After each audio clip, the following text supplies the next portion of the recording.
जा सकता है। नाथद्वारा के श्री जी बाबा का दर्शन करना है, सरलता में पहुंचा जा सकता है। ट्रेन भी जाती है, बस भी जाती है, गाड़ी भी जाती है।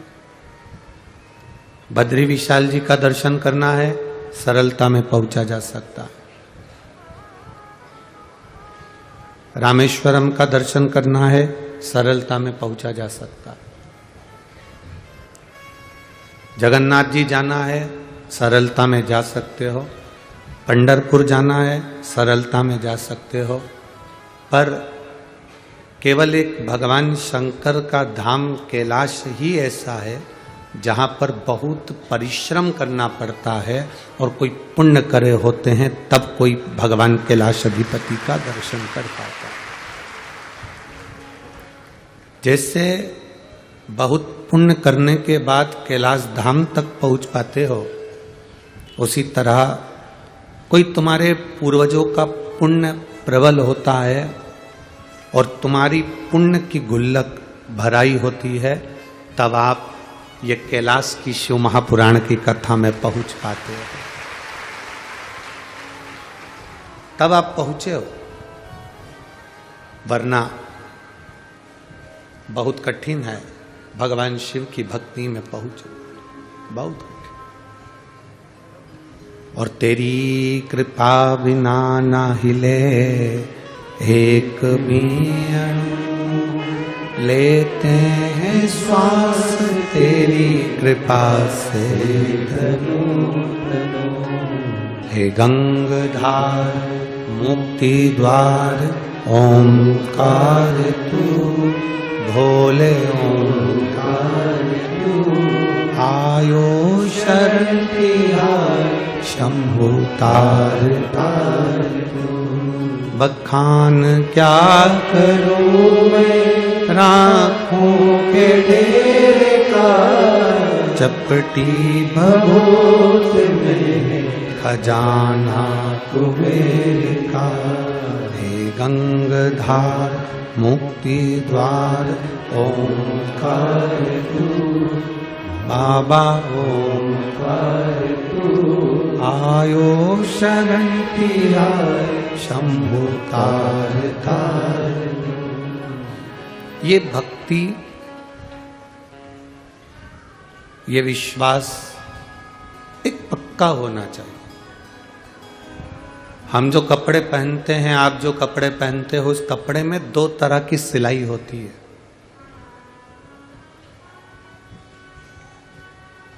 कपड़े में दो तरह की सिलाई होती है। एक कपड़े में कच्ची सिलाई होती है और एक पक्की सिलाई होती है। मेरी जीजियां जो कपड़े बनाती हैं, सिलती हैं, मेरे भाई जो कपड़े पहनते हैं या बनाते हैं या सिलते हैं, उनको मालूम है। आपने कोई चोली बनाई, आपने कुछ वस्त्र बनाया, एक उसमें कच्ची सिलाई होती है और एक उसमें पक्की सिलाई होती है। बोलो जी हो, सही है कि गलत है? आपने घर में कोई कपड़ा सिला तो उसमें कच्ची सिलाई अलग से तुरपाई कर दी, कच्ची सी कि धागा निकाला निकल गया। एक पक्की होती है। कच्ची सिलाई जल्दी उधड़ जाती है, कच्ची सिलाई जल्दी निकल जाती है। पर जो सिलाई पक्की लगी है और अच्छी मजबूत लगी है, तो कपड़ा फट जाए पर सिलाई नहीं फटती। कपड़ा फट जाए पर वो सिलाई नहीं फटती। जैसे कपड़े में कच्ची और पक्की सिलाई होती है, उसी तरह हमारे जीवन में भी कच्ची और पक्की सिलाई है। कच्ची सिलाई है हमारे रिश्तेदार, हमारे नातेदार, हमारा परिवार, हमारा कुटुंब। ये कभी भी तुम्हारा साथ छोड़ सकते हैं, कभी भी ये सिलाई उधड़ सकती है, ये कभी भी सिलाई समाप्त हो सकती है। और एक होती है पक्की सिलाई, भगवान शंकर की भक्ति, शिव महापुराण की कथा और एक लोटा जल। ये वो पक्की सिलाई है जो कभी उधड़ती ही नहीं।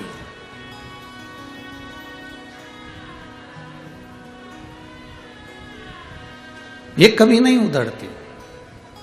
एक कच्ची सिलाई है जो जल्दी उधड़ जाती है। जरा सा दुख आया, परिवार वालों ने आपका साथ छोड़ दिया। जरा सी आपके लिए कोई ने अपशब्द कहा, मीडिया में आया, अखबार में आया, कोई जरा सा तुम्हारे ऊपर मीडिया अखबार आ जाए, जरा सी देर में लोग पीछे हट जाते हैं और साथ छोड़ देते हैं। बोलो सही है?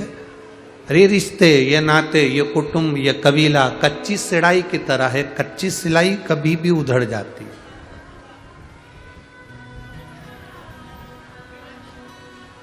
100 काम में से 99 काम तुमने किसी व्यक्ति के करे।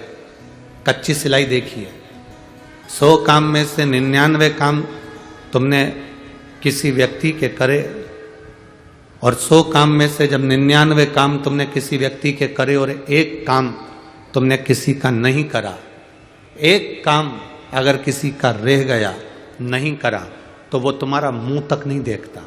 बोलो सत्य है? अब तुमने 99 काम करे, तुमने 99 बार उसका साथ दिया, 100 में से 99 काम तुमने उसके कर दिए, 100 में से 99 बार तुमने उसका साथ दे दिया, 100 में से 99 कार्य तुम उसके कर बैठे, केवल एक काम केवल एक काम आपने नहीं करा। और यदि एक काम नहीं करा तो तुम्हारा वो 99 काम करा हुआ बेकार हो गया, और वो तुमसे बात करना बंद कर दिया, तुम्हारे घर आना बंद कर दिया, तुम्हें देखना बंद कर दिया।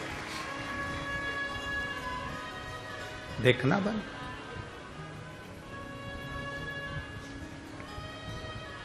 निन्यानवे काम तुमने करे और एक काम नहीं करा, तो उसने मिलना बंद कर दिया, देखना बंद कर दिया, आपसे संबंध खत्म कर दिया। अब ये तो मनुष्य है, कच्ची सिलाई वाला। अब पक्की सिलाई वाला परमात्मा। तुम 99 गलत काम कर दो, 99 बेकार काम कर दिए, और एक काम भी तुमने मेरे महादेव के पक्ष में कर दिया, तो तुम्हारे 99 माफ हो जाए।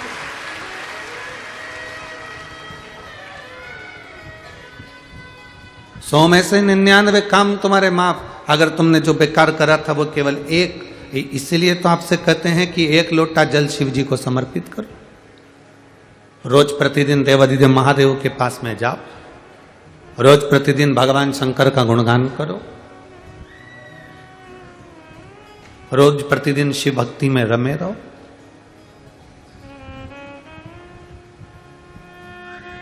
आप जितना भजन करेंगे, आप जितना स्मरण करेंगे, शिव भक्ति आपके करीब में आती चली जाएगी।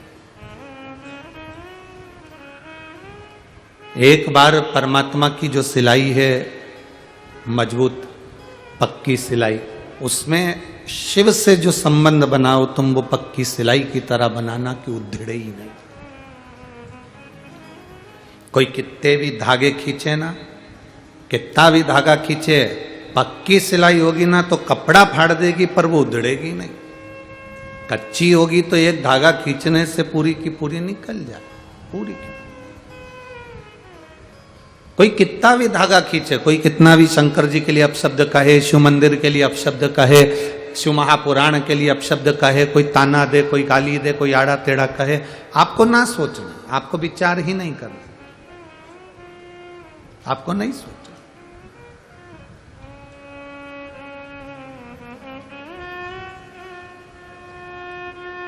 आपका संबंध परमात्मा से मजबूत बना लीजिए, और इतना मजबूत, और जब तक वो शिव महापुराण तुम्हारे भीतर रमेगी नहीं, तब तक शंकर का संबंध तुमसे पक्का होगा नहीं।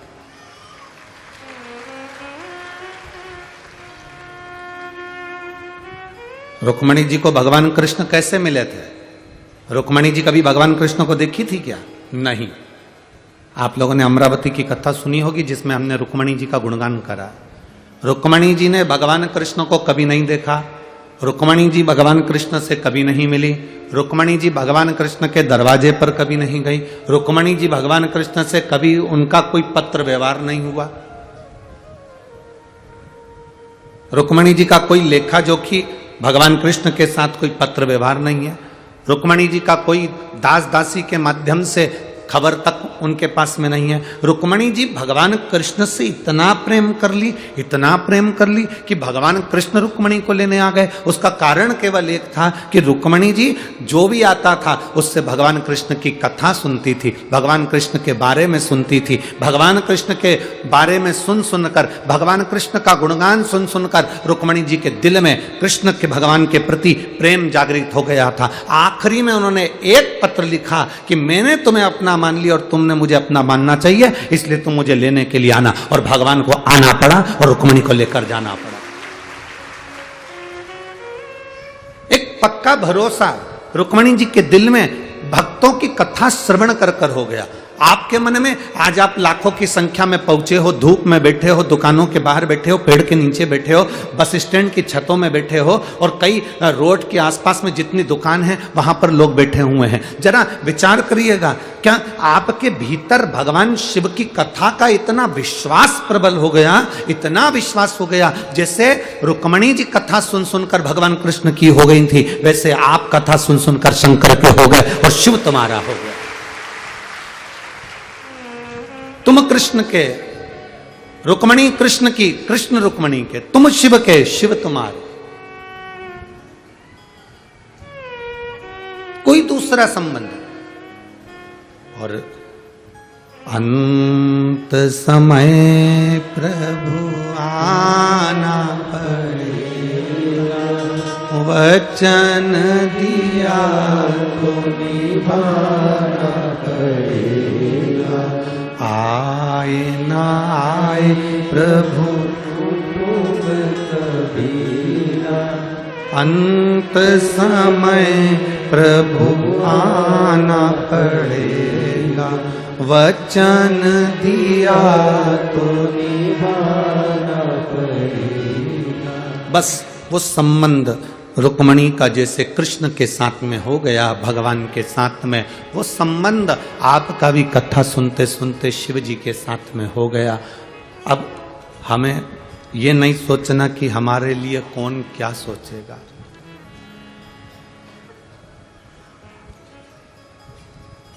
रुक्मणी जी जब कथा सुनती थी, रुक्मणी जी जब किसी के मुख से ये सुनती थी, रुक्मणी जी के सामने कोई आया और रुक्मणी जी जब कुछ सुनती थी तो भगवान कृष्ण की कथा सुनती, उसके सिवाय उनका मन और कहीं लगता ही नहीं था, कहीं नहीं। आप में से कई माताएं ऐसी हैं, कई भाई ऐसे हैं जो जब तक रात्रि में 5 मिनट शिव महापुराण की कोई क्लिप मोबाइल पर, व्हाट्सएप पर, फेसबुक पर, यूट्यूब पर, इंस्टाग्राम पर, जब तक शंकर जी की कोई शिव पुराण की क्लिप नहीं देख लेती तब तक वो सोती नहीं है। कई माताएं ऐसी, उनके भीतर शिव तत्व इतना समा गया, रोम रोम में शंकर